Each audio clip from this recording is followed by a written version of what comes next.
What so proudly we hailed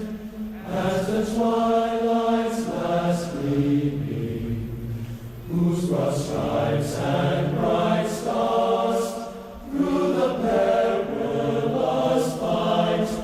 o'er the ramparts we watched were so